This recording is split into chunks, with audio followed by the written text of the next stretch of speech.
యాక్ని సివియర్గా ఉండే వాళ్ళకి డాక్టర్స్ ప్రిస్క్రైబ్ చేసే strongest vitamin A cream retinol. Cream గురించి కొన్ని ఇంపార్టెంట్ థింగ్స్ షేర్ చేస్తాను. ఫస్ట్ వన్, ఈ క్రీమ్ని ప్రెగ్నెన్సీలో ఉన్న వాళ్ళు ఇంకా బ్రెస్ట్ ఫీడ్ చేస్తున్న వాళ్ళు అస్సలు యూజ్ చేయకూడదు.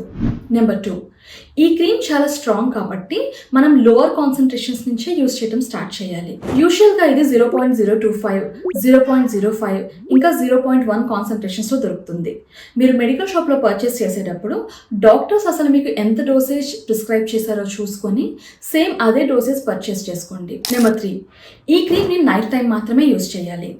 నెంబర్ 4, ఈ క్రీమ్ యూజ్ చేసినప్పుడు ఖచ్చితంగా నెక్స్ట్ డే సన్ స్క్రీన్ అనేది అప్లై చేసుకోవాలి. నెంబర్ 5, ఈ క్రీమ్ని స్టార్టింగ్లో ఎవ్రీడే కానీ లేదా వీక్లీ 3-4 టైమ్స్ యూజ్ చేయడం అనేది చేయకూడదు. నెంబర్ 6, ఈ క్రీమ్ యూజ్ చేస్తున్నప్పుడు మనకి స్టార్టింగ్లో స్కిన్ బర్న్ అవుతున్నట్టు, ఇరిటేట్ అవుతున్నట్లు, అట్లాగే చిన్న చిన్న యాక్నీ లాంటివి రావటం కూడా జరుగుతుంది.